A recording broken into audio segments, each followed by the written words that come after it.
I meant to film this, me opening this, but I think I got news, written mail news, if I got into the Master's Creative Writing program at Harvard Extension School. And I haven't looked yet. I just started to open it before I like cursed myself, because I even brought my camera in and I just wasn't thinking. Because everyone has to film this moment, right? Okay. Oh my God. I mean, I already know I got accepted because I got the email, but this just makes it so much more official.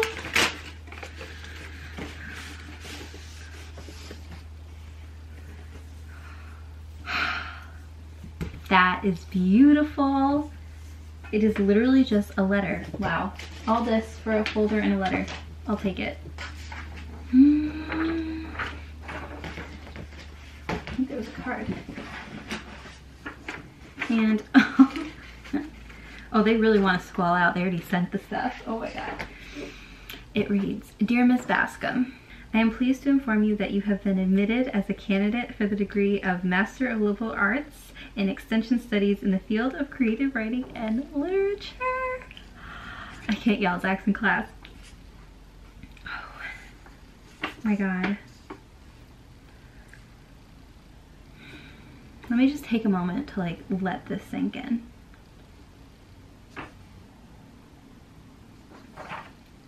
I got in. I got into Harvard. Well, Harvard Extension School. Wow. Wow. Who would have thought this is where I'd end up? Wow, wow, wow, wow, wow. I'm going to Harvard. I'm gonna have a degree from Harvard. That's incredible. I am very thankful, very grateful, very... What a way to start 2019. Hello, my people. Welcome back to this very familiar scene of me in my room after my Monday class, because Zach has a class right after me. We have like almost the exact same schedule as last semester. It's kind of weird. So I just had my suspense fiction class, and oh my gosh, he's really intense. He's really good. His name is Chris Mooney. I'll plug his website down below just because shout out to my amazing professors. But watch me not like him and like wish I didn't give him a shout out. No, I'm just kidding. He has written a lot of suspense novels, obviously it's suspense fiction. Oh my God, it seems really exciting, but completely scratch what I had said about deciding on a short story, because he said he just has one rule for the short stories that we have to do this semester, and that's one point of view, and it can't be fantasy or sci-fi. And I'm like, those are literally my two things. I was planning on this being one point of view, but so I can't do the story I had in mind. I'm kind of nervous just on a personal level, because I hope that this short story doesn't distract me too much from my novel. I told Zach my dream and what I plan to do is to spend just as much time on both. That way I feel like if I spend a whole semester not working on my book and working on something else, I'm gonna lose it. I'm gonna lose that momentum. So I feel like that's really dangerous. Even just after a month of not working on it, I feel like distant from it, and I want that not to happen. So before I get into some other ideas I had, there was this guy in my class. I just have to share this because it was the funniest quote I've ever heard. Maybe you guys won't find it that funny. I thought it was just so perfect. We had to go around and say like what experience we've had in writing, you know, just a little about ourselves as an introductory class. So we had to say if we had experience in writing and what genre we write in, whether it's fiction, nonfiction, journalism, you know what I mean, like what type of writing we have experience in. And it gets to this one guy, so funny, and he says, I wrote down because it's perfect. He goes, I'm a pastor, and well, I guess I write sermons every week. Hopefully that's nonfiction. I feel like his delivery was way better, but it was so funny. Like, it took me a second to get it. Then I was like, I love people who can, like, I don't know, make fun of themselves that way. Not that that was making fun of himself, but just the way he said it. Like, hopefully it's nonfiction. Hopefully I'm right. Okay, so since I now have to start from scratch because my story idea was straight out the window, what I was going to do was focus on Ben in my novel who's introduced now in chapter 3 or 4. I don't even know, all my chapters are messed up, but he is also a guardian of a crystal skull, and his ability is the gift of knowledge, and so he can enter a room or touch an object and be able to tell its history in reverse.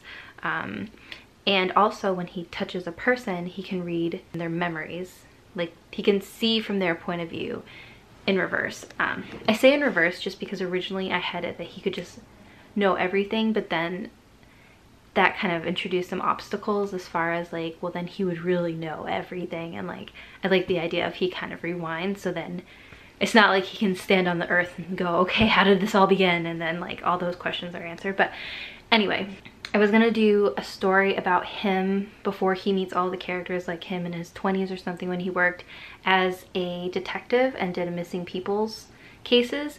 I thought it was gonna be so fun, but then he's got a fantasy element, and that we are not allowed to do that. And the reason for that, he says, is just because with a short story, since we're turning in a short story, he doesn't want us to get lost in the world building, and he didn't say this, but the vibe I kind of got was he didn't want us to rely on like magical elements to create suspense. The story itself should create suspense, and I totally get it. I'm bummed I can't do my short story, but I have to do another one. So I have some ideas, and what I want you guys to do, if you can, is down below, please let me know which of these you think is the most interesting, or if you don't like any of them, or if I mention something and you think it should be slightly different, just because like I can't pick one. I'm struggling to pick one, and I feel like I'm gonna this week have to do a lot of brainstorming about which one I actually want to do. But I thought I'd ask you guys too if there's one that's like, oh my god, you have to do this one. They might all suck. Be prepared. So just in class, these were some ideas I jotted down.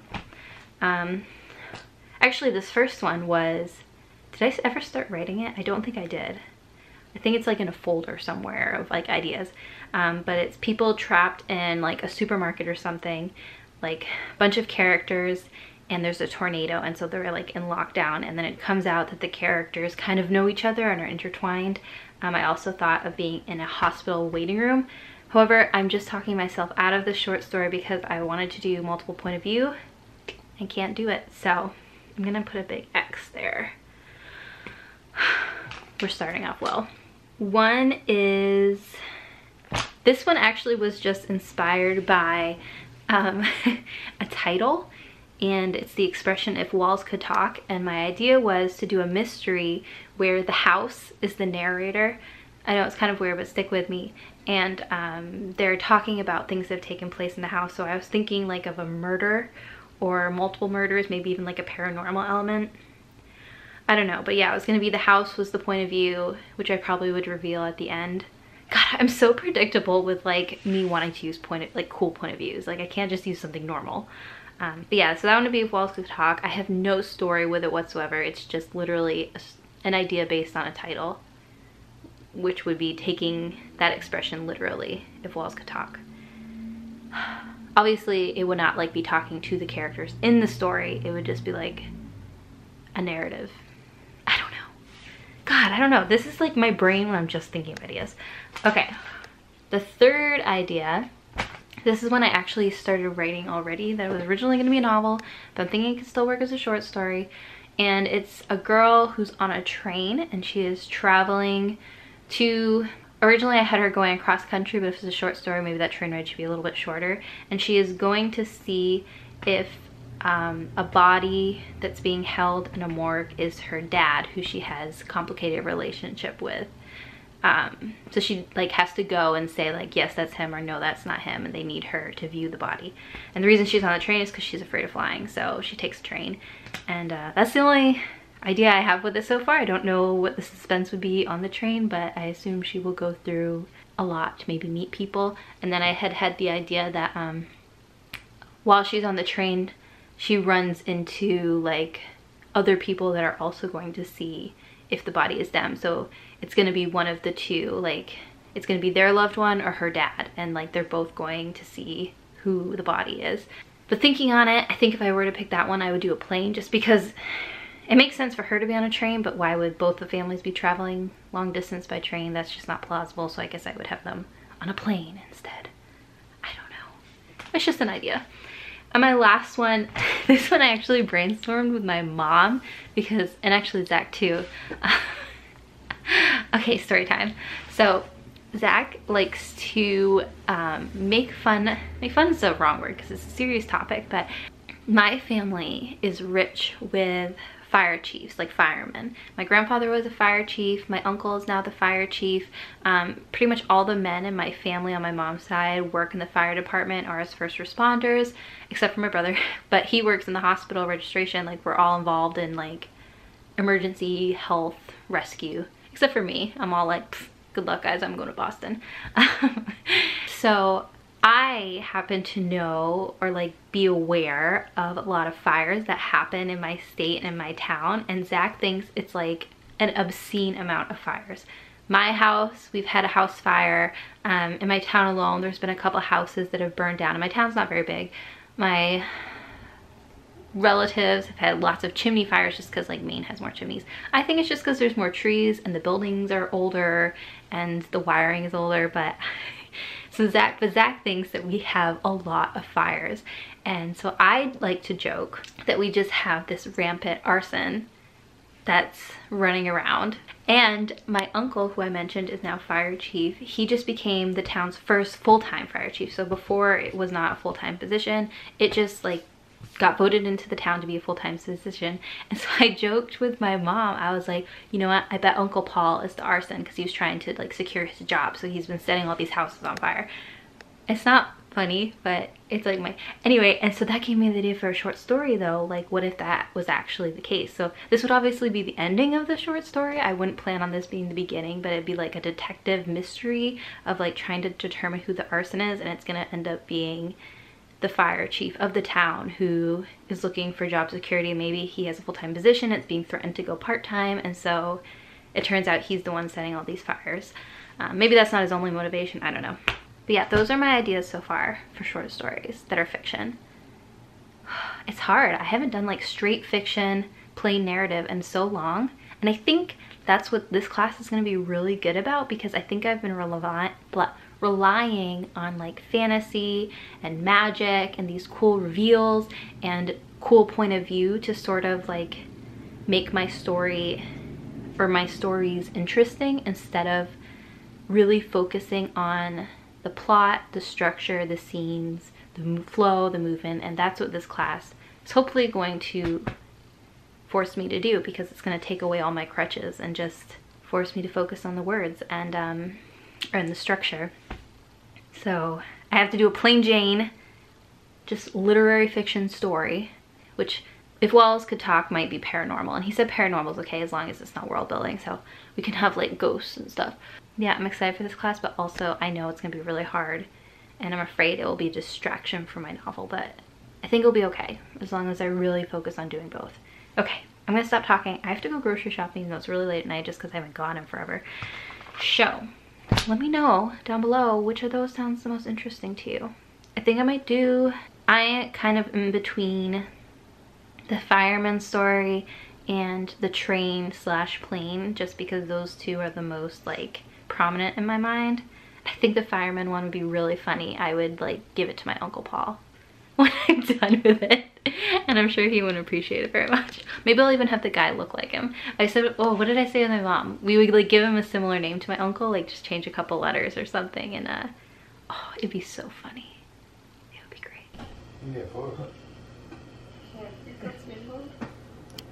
Zach is watching a scene in Kingdom Hearts 3. Is it the end? Probably not even the end. So my mom got me these pens for Christmas. Zach, can you turn that down real quick? Sorry, Zach's playing what are you playing? Kingdom Hearts. Kingdom Hearts 3, okay. My mom got me these pens for Christmas, and I thought they were just regular pens, but they're not. They're fountain pens. You see that? How cool is that? So this one's purple and I have a blue one.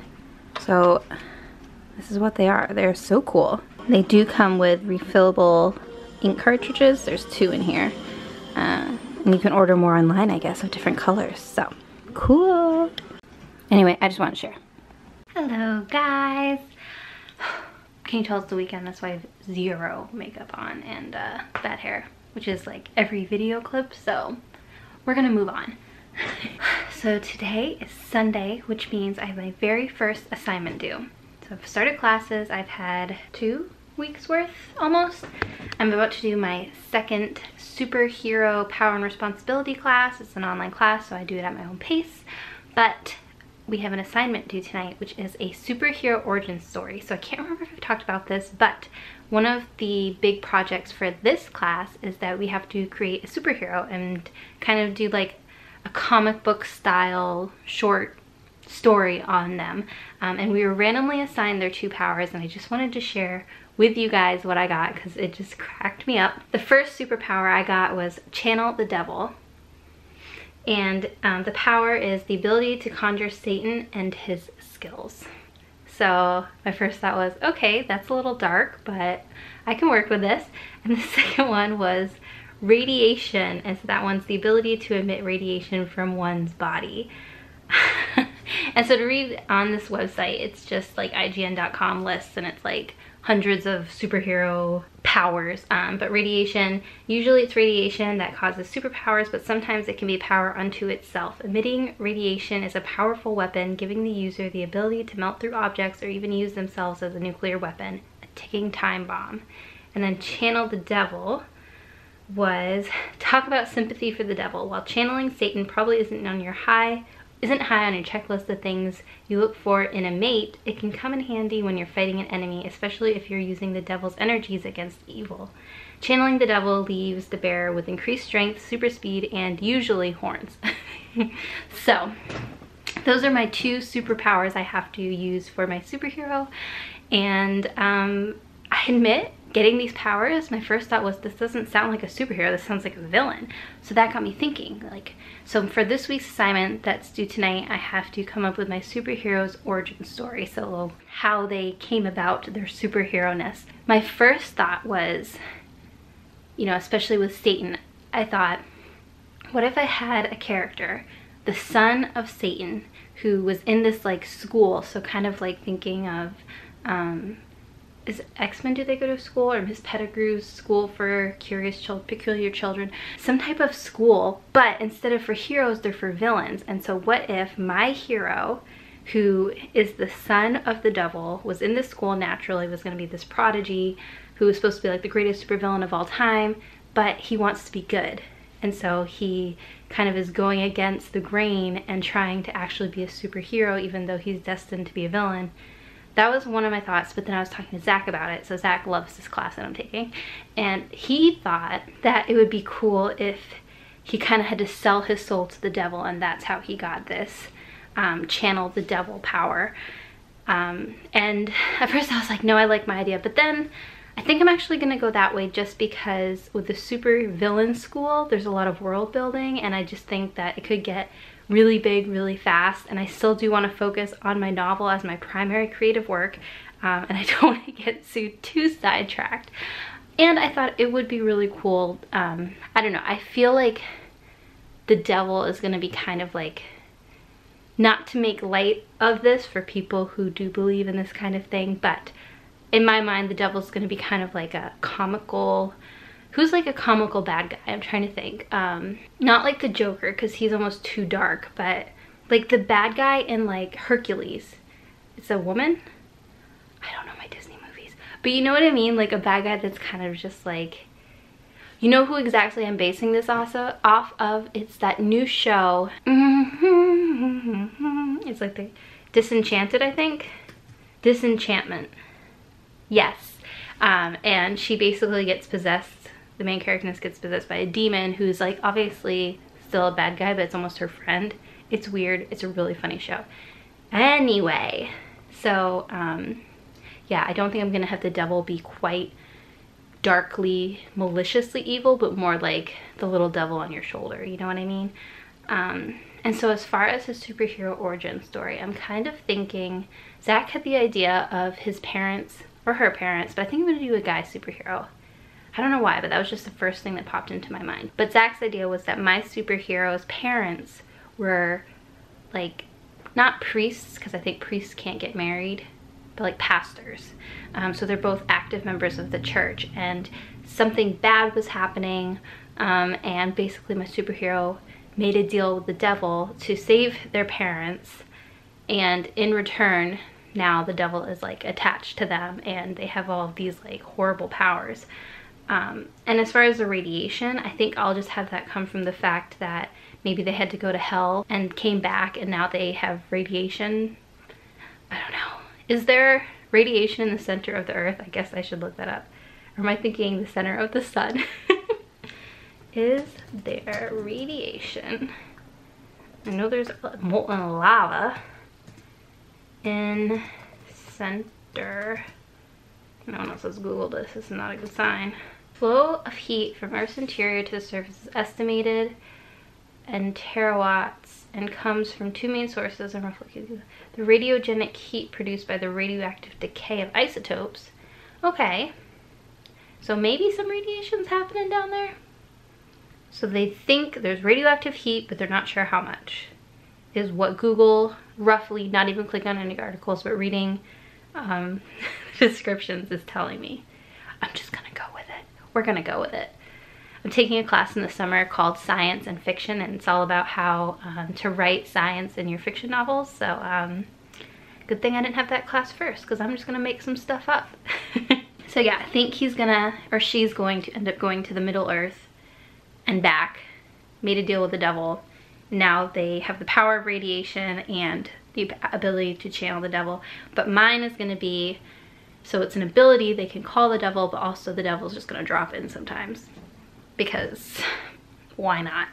So that's where I'm at right now. So I'm going to watch this week's lessons and watch list, which is usually just like cartoons of superhero shows like Batman and things like that. So yeah, I better get to do that. And while I watch those things, I usually do a puzzle just because I like to keep my hands busy while I'm watching something. I've gotten into that habit mostly from audiobooks and playing Candy Crush and doing puzzles. That's rude. But it helps me focus. So it is 6:30. My assignment is due at midnight or 11:59. So I better get started.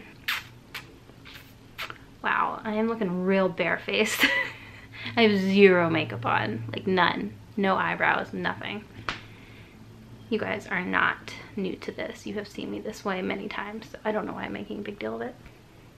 Okay, let's get to it. Oh, and before I start, I just want to say these last couple weeks I've been thinking about like my short story that I'm going to do and my superhero, and I realized I definitely haven't been thinking about my novel as much because of that, because of what I have coming up.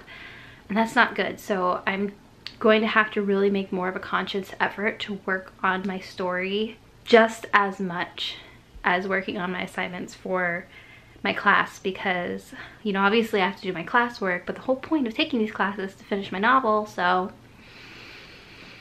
you know, I just wanted to share. I told Zach my idea for my superhero origin story, and he informed me it is the plot of Ghost Rider. Very true. But it was my idea, actually. So it's your fault. You subconsciously called Ghost Rider. That's okay, we're going with it anyway. Because as I say, or as everyone says, and Zach reminded me, everything has already been done, so you might as well do it again. I was so mad though. I thought I was being so original. Nope, wasn't original. How you doing, Zach? Doing lots of homework over there? Nice. Nice.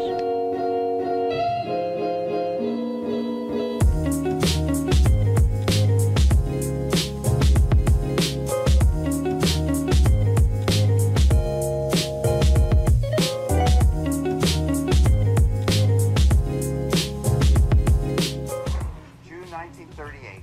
We've already discussed the sociological conditions that were going on in America and that were going on in the world, and how that impacted America's need for heroes.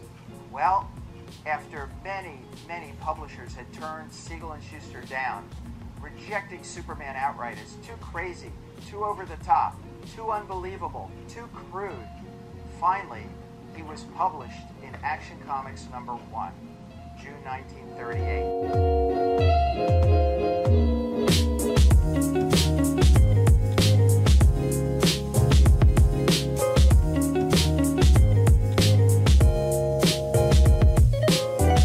Alright, it is late, so commences the beginning of late nights again. School is amazing. It's me, it's all me, don't get me wrong. But I finished. I kind of like it. It took a new direction just because it was so similar to Ghost Rider. After reading more about Ghost Rider, Nicolas Cage just ruins everything again. I'm just kidding, I love Nicolas Cage. Love is a strong word. Do I love him? I don't know, now I'm questioning.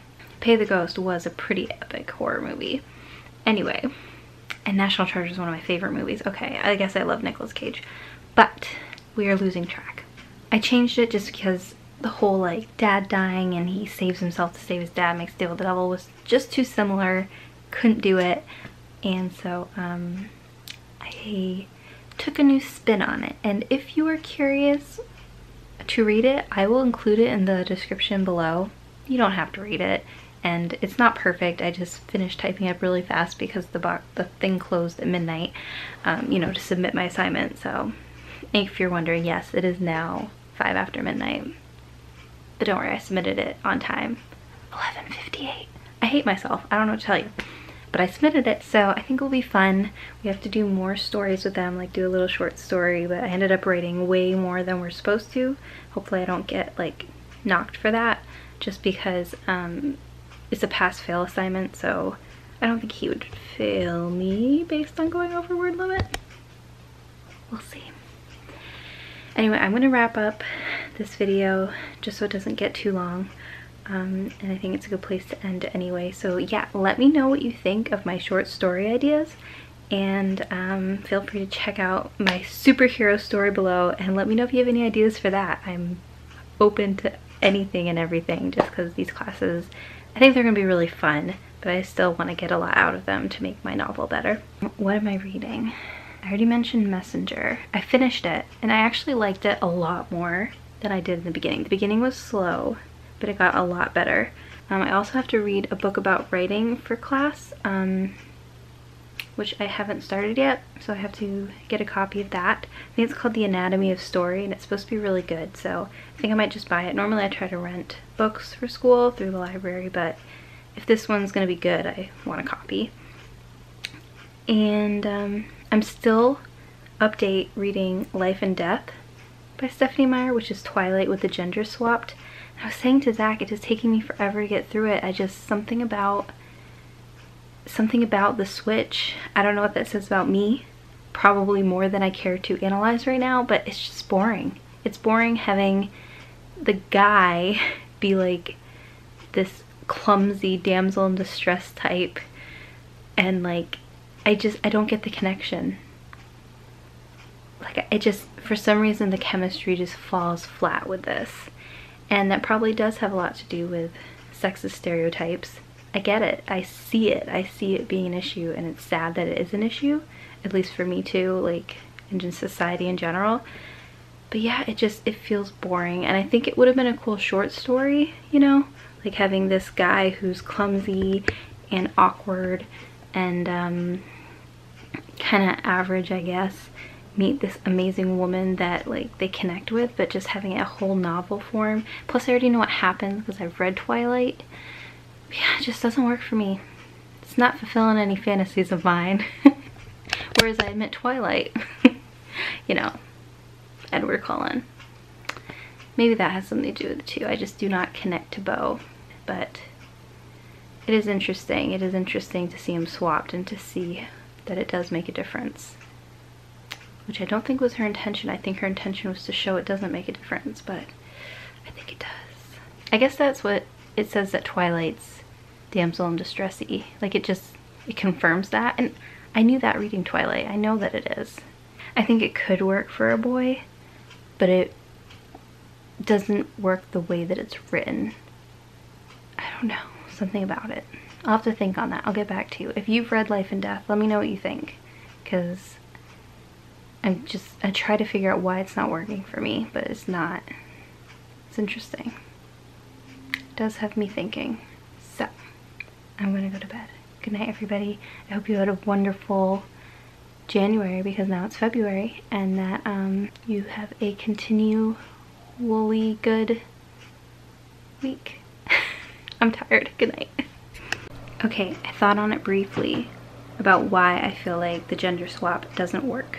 Is because, this is just my opinion, but the whole damsel in distress, Prince Charming, muscly man, Superman coming to the rescue is a known trope, especially in romance. And so, you know, we fantasize about it and have that connection and understanding of it. And so I think that's why in Twilight it was familiar, it worked, but when you switch the genders, now you have this story that is unfamiliar, and you know, it's this weak male that is fantasizing for this perfect female, and I get that part reads true, but what I don't understand is why she likes him. And so the chemistry just feels off, and I guess what I'm saying is that really the gender swap exposes that it's a weak trope. Like, you can't just have this power dynamic be the only chemistry in a romantic couple. And so I guess it does say something about Twilight, because she really didn't change too much in Twilight. She just swapped the genders for Life and Death. So I guess it exposes maybe Twilight did need to have a little bit more chemistry, which is interesting. I mean, I still love Twilight, don't get me wrong. Like, that's not going to change, just because it's such a fun read. But it does expose weaknesses where really you question what was the connection between the two, what was Bella's attraction to Edward other than being this super hot person, and what did Edward see in Bella other than being this girl to rescue. Because if that is the only thing that they had, you know, how are they going to work when they're on equal footing in Breaking Dawn, which we don't see them living very much. And so with Life and Death, when you swap it, it exposes that weakness more, because we don't have that familiarity of the trope, and so we don't have that natural like understanding that can go without being said of why they're attracted to each other, because it's new and it's a different angle, and suddenly looking at it from a different angle, you're like, something's missing here. So interesting, very interesting. That's my opinion anyway on why it doesn't really work for me. But like I said, let me know what you think. If you haven't read Life and Death, I guess let me know what you would think if the genders were swapped, if you would feel differently about the story. If you don't like Twilight in general, if you just hate it, then I don't know. You can say you hate it if you want, but I love it, so. And I still do love it, but I recognize its weaknesses. I do see its weaknesses, and Life and Death has definitely pointed them out to me even more. So it's very interesting. Okay, I'm officially going to bed now. Good night.